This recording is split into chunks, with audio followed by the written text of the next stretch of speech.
കലാപകാരികൾക്ക് 3 ദിവസത്തെ അന്ത്യശാസനം നൽകി ഇറാൻ ഭരണകൂടം. 72 മണിക്കൂറിനുള്ളിൽ ആയുധം വച്ച് കീഴടങ്ങണമെന്നും എല്ലാ തരത്തിലുമുള്ള പ്രക്ഷോഭങ്ങളിൽ നിന്ന് പിന്മാറണമെന്നുമാണ് ഇറാനിലെ പ്രക്ഷോഭകാരികൾക്ക് ഇപ്പോൾ ഇറാൻ പോലീസ് മേധാവി നൽകിയിരിക്കുന്ന ഏറ്റവും അവസാനത്തെ മുന്നറിയിപ്പ്. 72 മണിക്കൂറത്തെ അന്ത്യശാസനം, ഡെഡ് ലൈൻ. അത് കഴിഞ്ഞാൽ ഈ പ്രക്ഷോഭങ്ങളെ അതിഭയാനകമായി അടിച്ചമർത്തുമെന്നാണ് ഇപ്പോൾ ഇറാൻ ഭരണകൂടത്തിന്റെ മുന്നറിയിപ്പ്. നിലവിൽ 10,000-കണക്കിന് ആളുകളാണ് പ്രക്ഷോഭത്തിനിടയിൽ ഇറാൻ സൈന്യത്തിന്റെ ആക്രമണത്തിൽ കൊല്ലപ്പെട്ടതെന്നുള്ള വിവരങ്ങൾ പുറത്തു വരുന്നത്. 4,000-ത്തിലധികം ആളുകൾ മാത്രമാണ് കൊല്ലപ്പെട്ടതെന്ന് ഇറാന്റെ സൈന്യം ഔദ്യോഗികമായി വെളിപ്പെടുത്തുമ്പോൾ അനൌദ്യോഗികമായി കൊല്ലപ്പെട്ടവരുടെ എണ്ണം 10,000 കടക്കുന്നുവെന്നാണ് മനുഷ്യാവകാശ സംഘടനകൾ തന്നെ പറയുന്നത്. വിവര സാങ്കേതിക വിദ്യ കൃത്യമായി തന്നെ പുറത്തു വരുന്നില്ല. ഇന്റർനെറ്റ് പരിപൂർണമായും വിച്ഛേദിച്ചിരിക്കുന്നു. കറണ്ട് പരിപൂർണമായും വിച്ഛേദിച്ചിരിക്കുന്നു. വിദ്യുത് ശക്തി പരിപൂർണമായും വിച്ഛേദിച്ചിരിക്കുന്നു. എന്തിനേറെ പറയുന്നു, കഴിഞ്ഞ ദിവസം ഇറാന്റെ ദേശീയ ടെലിവിഷൻ തന്നെ ഹാക്ക് ചെയ്യപ്പെട്ടു എന്നുള്ള ഏറ്റവും നിർണായകമായ വാർത്തയാണ് പുറത്തു വരുന്നത്. റാസ പഹൽവി എന്ന ഇറാന്റെ ഇപ്പോഴത്തെ ഏറ്റവും വലിയ പ്രതീക്ഷയായ ഭരണാധികാരിയുടെ അനുകൂലിക്കുന്ന സംഘടനകൾ ഇറാന്റെ ദേശീയ ടെലിവിഷനെ ഹാക്ക് ചെയ്തിരിക്കുന്നു.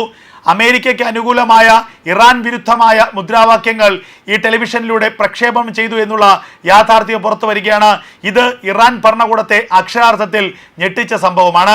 ഇറാൻ ദേശീയ ടെലിവിഷന്റെ സംപ്രേഷണത്തിനിടയിലാണ് ആ ടെലിവിഷനെ ഹാക്കർമാർ ഹാക്ക് ചെയ്തത്. തുടർന്ന് ഇറാനിലെ നിലവിലെ ഭരണകൂടത്തിന് വിരുദ്ധമായിട്ടുള്ള മെസ്സേജുകൾ, സന്ദേശങ്ങൾ ആ ടെലിവിഷൻ സ്ക്രീനിൽ പ്രത്യക്ഷപ്പെട്ടു.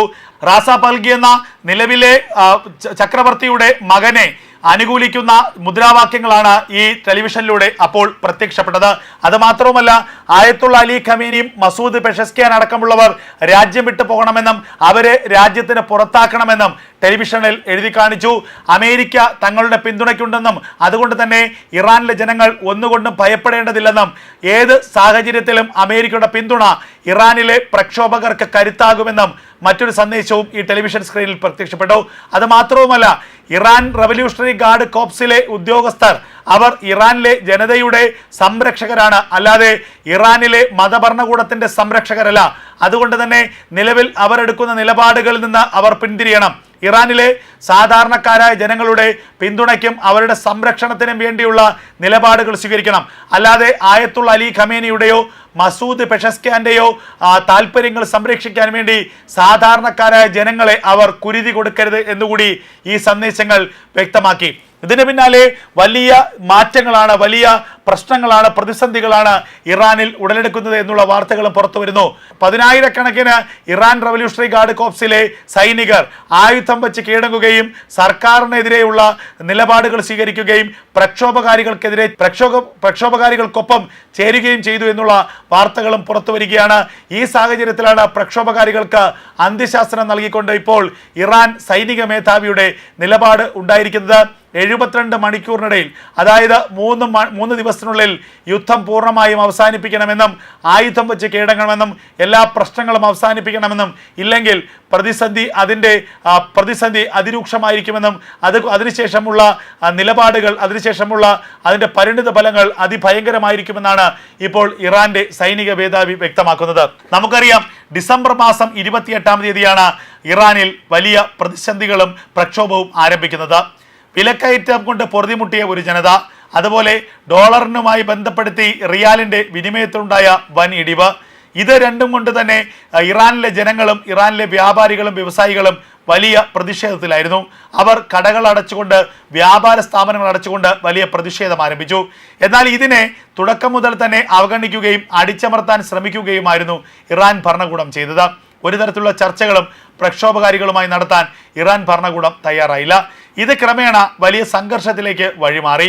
ഒടുവിൽ ഇറാനിലെ പരമോന്നത നേതാവ് ആയത്തുള്ള അലി ഖമീനി ആകട്ടെ ഇറാൻ റവല്യൂഷണറി ഗാർഡ് കോപ്സ് എന്ന ഇറാന്റെ സൈന്യത്തിന് നൽകിയ നിർദ്ദേശം ഈ പ്രക്ഷോഭത്തെ പരിപൂർണമായും അടിച്ചമർത്താനും പ്രക്ഷോഭകാരികളെ തല്ലിച്ചതയ്ക്കാനുമായിരുന്നു. ഇതിന് പിന്നാലെ ഇറാൻ റവല്യൂഷണറി ഗാർഡ് കോപ്സിലെ സൈനികർ ഈ പ്രക്ഷോഭർക്ക് നേരെ തോക്കെടുത്തു. സ്വന്തം ജനതയ്ക്ക് നേരെ റോക്കറ്റുകളും മിസൈലുകളും പ്രയോഗിച്ചു. സ്വന്തം ജനതയ്ക്ക് നേരെ അവർ ടിയർ ഗ്യാസ് ഷെല്ലുകൾ പ്രയോഗിച്ചു. സ്വന്തം ജനതയ്ക്ക് നേരെ അവർ ബോംബുകൾ വർഷിച്ചു.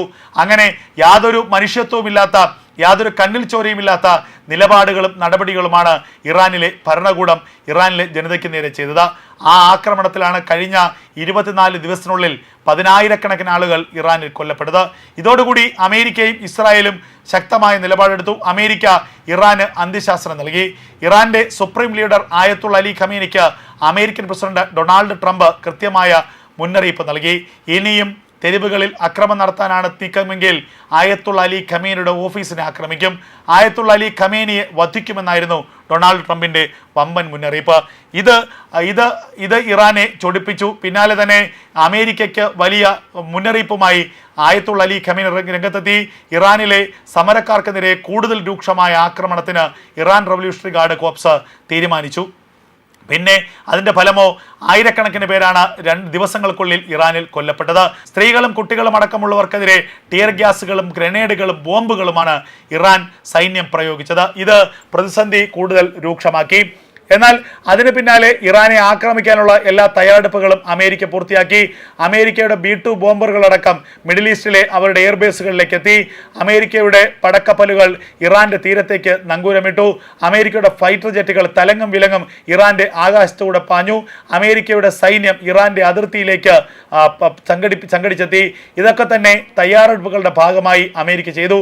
ഇതിന് ഇറാന്റെ ഭാഗത്തുള്ള മറുപടി അപ്രതീക്ഷിതമായിരുന്നു. ചൈനയുടെ പിന്തുണയോടുകൂടി അമേരിക്കയെ തിരിച്ചടിക്കാനായിരുന്നു ഇറാൻ തീരുമാനിച്ചത്. അതിന് മുന്നോടിയായി ചൈനയിൽ നിന്ന് 16 എയർ കാർഗോ ഫ്ലൈറ്റുകൾ ഇറാനിലേക്ക് പറന്നിറങ്ങി. ആ കാർഗോ ഫ്ലൈറ്റുകളിൽ നിറയെ ആയുധങ്ങളും വെടിക്കോപ്പുകളും റോക്കറ്റുകളും മിസൈലുകളുമായിരുന്നു. അതായത് ചൈനയും ഇറാനും സംയുക്തമായി അമേരിക്കയെ ആക്രമിക്കാനുള്ള ഒരു പദ്ധതിയാണ് ഇപ്പോൾ ആസൂത്രണം ചെയ്യുന്നത്. എന്തായാലും ഇത് മിഡിൽ ഈസ്റ്റിലെ പുതിയൊരു യുദ്ധമുഖത്തിൻ്റെ തുടക്കമാണ് എന്നതിൽ യാതൊരു സംശയവുമില്ല. അമേരിക്കയെ പോലും ഞെട്ടിച്ച ഒരു നീക്കമായിരുന്നു ചൈനയുടെ ഭാഗത്തുനിന്നുണ്ടായത്. ഇറാനിൻ്റെ പിന്തുണയ്ക്കായി ചൈന രംഗത്ത് വന്നിരിക്കുന്നു. പരസ്യമായി ഇറാനെ പിന്തുണച്ചുകൊണ്ട് ചൈന രംഗത്ത് വന്നിരിക്കുന്നു. ഇറാന് ആവശ്യമായ ആയുധങ്ങൾ നൽകിക്കൊണ്ട് അമേരിക്കയെ ആക്രമിക്കാനുള്ള വെല്ലുവിളിയാണ് ഇപ്പോൾ ചൈന മുന്നോട്ട് വച്ചിരിക്കുന്നത്.